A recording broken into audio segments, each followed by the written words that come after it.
Okay, what is up guys? Today we are going to be talking about my views on feminism. Yeah, look at her, strong, independent woman, needs no man, muscle, yeah.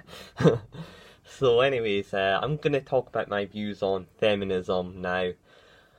My view on it, in the Western world anyway, is there's absolutely no discrimination against women. There's absolutely nothing holding women back. I just see these feminists as just whiners and complainers, and yeah, and they call men evil, right? You guys call men evil, but men throughout the millennia, really ever since the 1960s, have given you sympathy, have given you pity, have given you the rights to vote. Remember, it was women protesting via the sympathy of male politicians to get the right to vote. They didn't win a war, they had to rely on male sympathy and pity to get rights. So, and why is it in every race, every culture, in every society, through millennia, before the 1960s, men have ruled civilization? Up until the 1960s, all over the world, doesn't matter what race you are, it's always been men have been above women. Why is that? It obviously shows, no offence, men are better.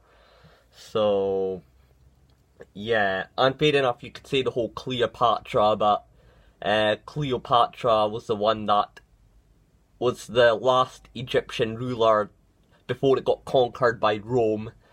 And yeah, so you can't say, oh, Cleopatra, cause, and then, okay, you could say Queen Victoria, but once again, a series of a series of kings built up that empire so she could be queen of it.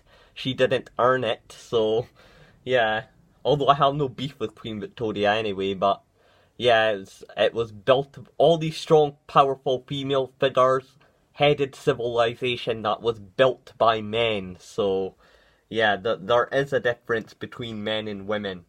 Now, although I say not socially and economically there's nothing holding women back, but biologically there is a difference between men and women. You can't deny that. So the reason women never lead civilization is because once a stronger force comes, the women start sleeping with the stronger occupiers, you know. They don't defend, they don't fight to death, they just start shagging the occupiers. We've seen this throughout history. That's what Cleopatra did to Julius Caesar. Instead of fighting him, she ended up fucking him, and that's why Rome was able to take Egypt. So that's why women never lead civilization, because once a stronger force comes, they just start having sex with them. Because with women, it's all about the sexual hierarchy, and when a stronger force above them comes to conquer them, they, instead of fighting them, they become sexually attracted to them. That's why women don't lead civilizations. That's why it's up to the men. So, yeah.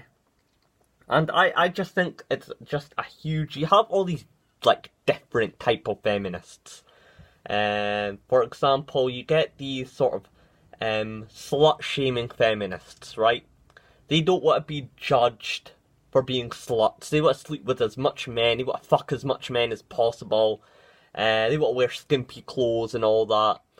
And then you get these sort of other, sort of more moral, sort of soccer mom, sort of middle-aged feminists that complain that women are being objectified in the fashion industry, and oh, female beauty is objectification, and so isn't that not a contradiction? You want one type of group of feminists that want to go all in and want to be sluts and want to express their female beauty as much as possible, and then you have these sort of Puritan feminists who want to cover up women and say, oh, women are objectified, it's objectification, oh, we're being judged by our looks, even though the fashion industry is controlled by women, so all that objectification sort of contradicts these Puritan feminists that females are being objectified, because once again, the people putting up these sexy ads, these sexy videos, these makeup adverts are all women, so it's just stupid.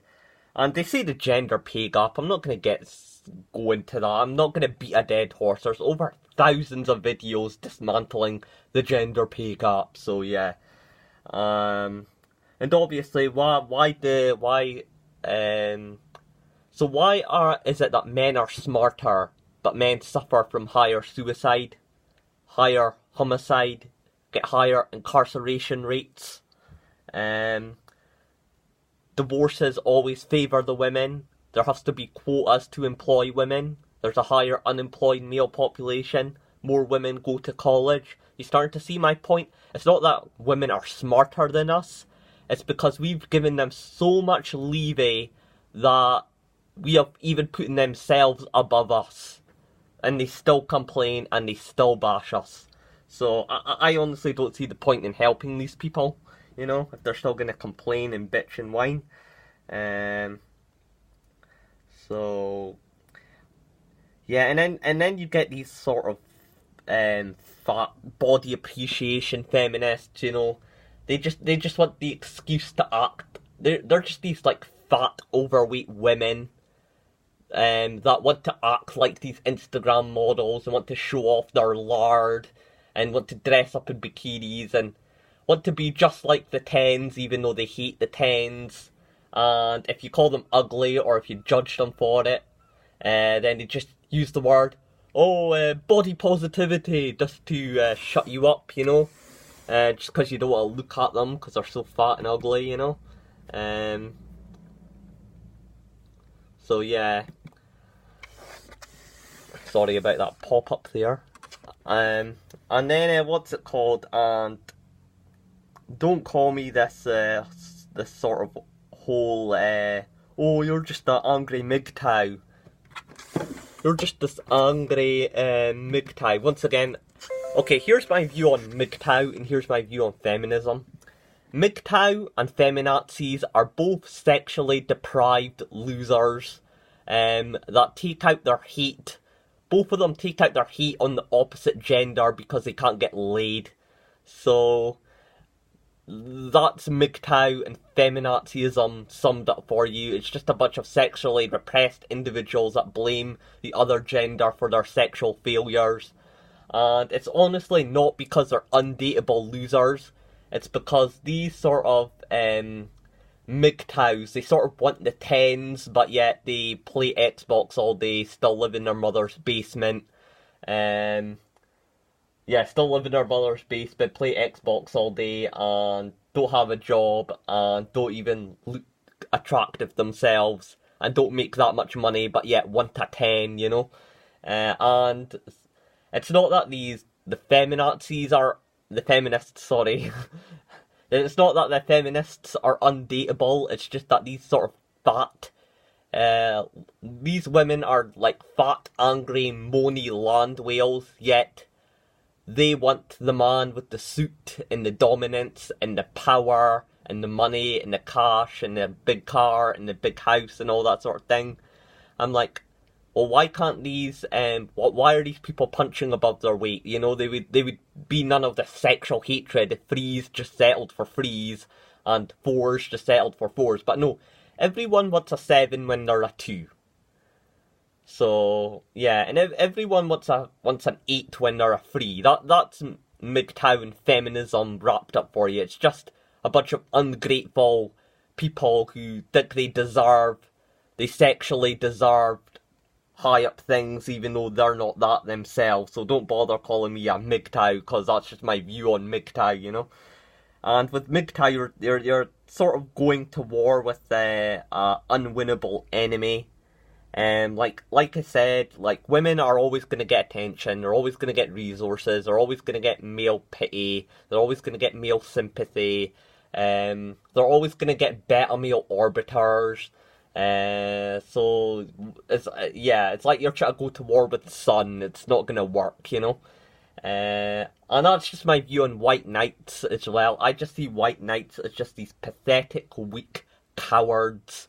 They're just these politically correct, weak cowards, and who just agree with a woman just because they want to get laid. They're that perverted that they'll give up their entire political dignity just to please a woman, which actually puts them in the friend zone It doesn't do better, it does worse. So that's just my whole view on trying to appease people.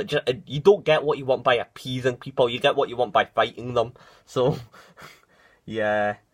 And obviously you get these women who complain about men. Well, last time I checked, sorry to quote Stefan Molyneux here, but men propose, women dispose. It's you who are the gatekeepers of sex. It is you guys who get to choose who you get to sleep with.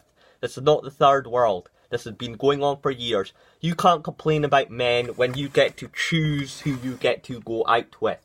So yeah. That's fair enough. I can understand men complaining. Men can just take what they can get. But women, you have choice. And yet you pick the worst of men. It makes absolutely no sense. It's like me going into a pizza place and then having a full menu and full choice and me picking the worst pizza and complaining about it despite there being thousands. So, yeah, that's just my view on that as well. Sorry for these pop-ups, they're really bad today.